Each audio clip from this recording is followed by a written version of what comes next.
An insane rumor started spreading recently, and it hasn't seemed to have cooled down just yet. I first came across it about a week ago, decided to let it simmer, but it seems it just won't die down. The rumor? Giannis could become a Golden State Warrior. Hey, what's happening, everyone? This is Swish Culture. Now, I wasn't going to do this video initially because I didn't want to give you guys any false hope, so I let it sit for a while. Now, let me be clear. It's not like there is a backdoor deal in the works. This is a rumor that came up in Sam Amick's interview on Tim K's podcast. Both these guys work for The Athletic, and Sam, being around the owners, coaches, and players, typically has access to this insider information.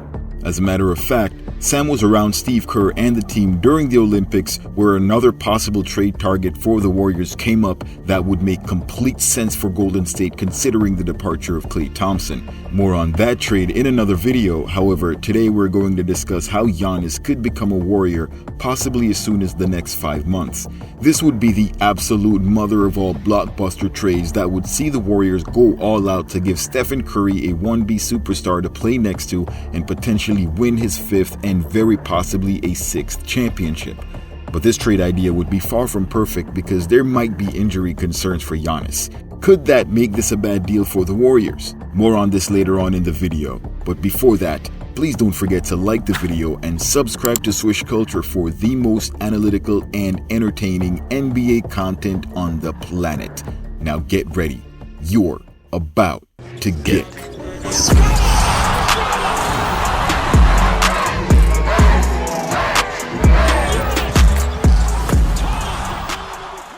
This is far from the first time we've had rumors of Giannis joining the Warriors to play alongside Steph Curry. Even before Giannis won his first and only championship in 2021, both players have not so subtly expressed a fondness and interest in playing alongside each other.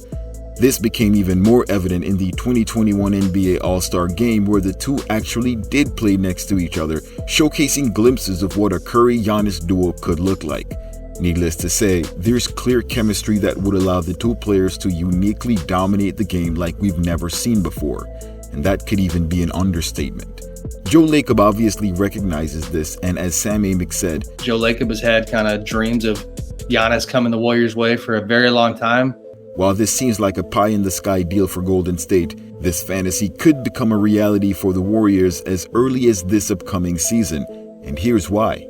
While Giannis has been loyal to the team that drafted him and to the city of Milwaukee, there is a breaking point, and signs point to the superstar getting even closer to that last year. After getting eliminated in the first round by the Miami Heat in the 2023 playoffs, the Bucks promptly dismissed then head coach Mike Budenholzer. With Giannis eligible for extension, the team had to show they were committed to winning, and how else do you convince a superstar to extend with a team that got KO'd in the first round? This didn't seem to have the impact that the Bucks were hoping, however, as Giannis refused to sign his extension, making it clear to the Bucks that if they can't provide him with a situation that will allow him to win a championship, he is gone. His exact words were, "Winning comes first. I don't want to be 20 years on the same team and don't win another championship." This comment struck fear into the Milwaukee Bucks as the organization scrambled to do everything in their power to keep Giannis locked into place. They became desperate and out of options. But then, something happened. The wheels fell off the Portland Trail Blazers and Lillard came loose. The Blazers had previously drafted a highly touted Scoot Henderson with the 3rd overall pick, and that was all it took for Damian Lillard's loyalty to lapse. They were rebuilding, and it was clear who the new franchise player was. While it initially seemed like Dame time was headed to Vice City to play with Jimmy Buckets, it was the Heat that stood around like deer in the headlights when the Bucks called Dame. Logo Lillard would have a better opportunity than he ever did to win a championship as the 1B in Milwaukee, as general manager John Horst did his best and snatched him up out of Portland for the record deal. A deal that saw Drew Holiday, Grayson Allen, and a first-round pick head to Portland. With the Holiday family involved, however, things weren't all peachy. Drew's wife, Lauren Holiday, had some choice words for the Bucks organization. The family had been settling in and getting integrated, and didn't like the idea of moving again after originally moving from New Orleans. Fortunately for them, however, they didn't have to move very far as the Boston Celtics, who went on to win the championship by the way, showed up mid-trade and seized Jrue Holiday from Portland like the Feds did when they heard Nicolas Maduro's jet was in the Dominican Republic.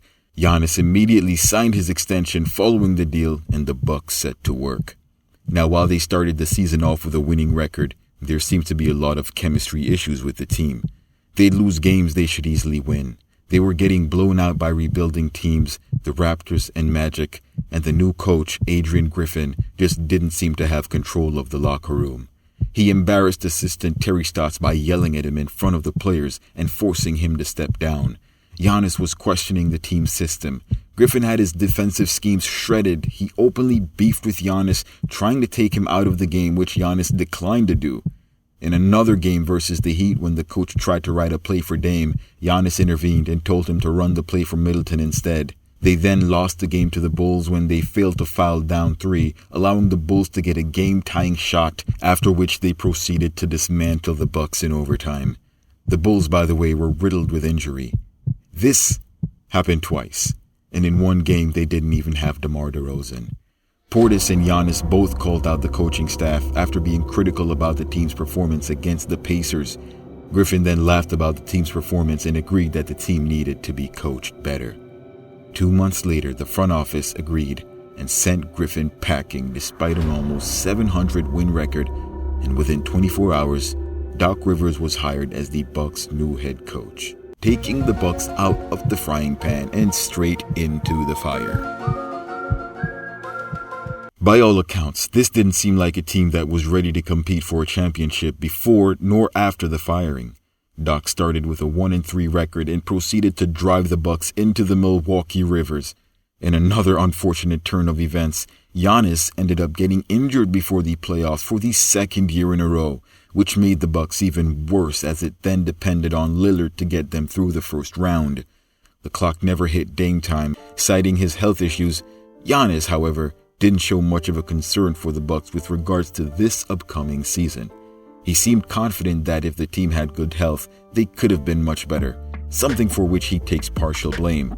This means he's not currently looking elsewhere. However, there still remains a bit of a gap between where he is now and a healthy Giannis playing next to Stephen Curry. Based on his interview, it would appear Giannis wants to give it a shot with Lillard, as he considers the quartet of him, Dame, Chris, and Brook Lopez to be one of the best starting lineups in the league. I do believe that, when me, Chris, and Dame and Brook was on the floor and we were healthy, we were one of the best offenses in the NBA.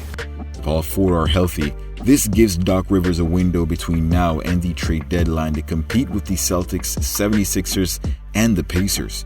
The franchise has shown that it has zero patience when it comes to having a competent coaching staff, and a failure to be one of the best teams in the East will reflect poorly on Rivers. If Rivers loses the locker room like he did in Philly or the team underperforms, it could be dear season. But the buck does not stop there. While it's likely Giannis stays the full season to give his new teammate an opportunity, let's not forget that the window with Stephen Curry would be closing. Steph Curry won't be a top 10 current NBA player for the remainder of his career, and there might never be a better opportunity for Giannis to be paired with a player that has the perfect complementary skill set. Damian Lillard has also stated that Miami was his first choice, not the Bucks, and a struggling Milwaukee team could see Dame time headed for 6 o'clock. A third issue brewing for this potential duo is also the major gateway to these two teams working a deal, and this season could make or break any potential the two have of playing together, and that is Jonathan Kuminga and Brandon Podziemski. If the Bucks were to trade Giannis to the Warriors, the likely asking price would be both Kuminga and Pods, as well as Moses Moody, plus a few guys to match salaries, likely requiring a third team in the mix because both the Warriors and Bucks have salary restrictions this season. The Warriors could see a starting lineup that includes Curry, Hield, Wiggins, Draymond, and Giannis. Wiggins would most likely have returned to form by then, and this super team would be a lock for the NBA Finals for the next 2 seasons. The Warriors would have extended their dynasty, and Steph Curry would universally be cemented as a top 3 player of all time. Following that, however, things might not be so rosy. Age and health deterioration could be problematic. As I mentioned earlier, Giannis has been injured the last 2 playoffs, so this is definitely a gamble if the Warriors were to do it. Giannis had been sidelined a number of games due to hamstring injuries. However, the last injury was a bit different. The way Giannis described his injury, despite it being called a soleus injury, is textbook Achilles. I felt like somebody, had like tripped me or something. And then I realized there was nobody behind me. And if this is in fact that type of injury, things could prove problematic for a player that isn't known for his jump shot. While KD had a full recovery from his Achilles, such an injury to Giannis could derail the rest of his career. While Dunleavy Jr. will likely be able to make any trade he wants to get Giannis, and the front office will probably go for it, this would be something to take into consideration, especially if during the season the Warriors get any kind of leap from either one or all 3 of Kuminga, Pods, and Moody. For the moment, all 3 can contribute to the Warriors' championship aspirations. However, finding minutes could prove difficult for Steve Kerr. Paring down the group to become more top-heavy with a superstar such as Giannis would allow for an easier locker room as well as easier lineups to manage, so despite the risks, I'm expecting this is something that the Warriors would like to do. Maybe it's just me, but aside from the Anthony Davis trade, teams who have traded away their young players for superstars tend to end up regretting the decision later. The Giannis trade to the Warriors has been on the A-list for half of the past decade. However, the league is constantly changing, and what helped you win yesterday might not be as impactful today. Should the Warriors give up their young players for Giannis if he becomes available, or should they stick with the young guns? Post your thoughts in the comments below. Before that, however, don't forget to like the video, subscribe to the channel, and turn on all your notifications so you don't miss any of my latest uploads. Thanks for watching. Till next time. Swish!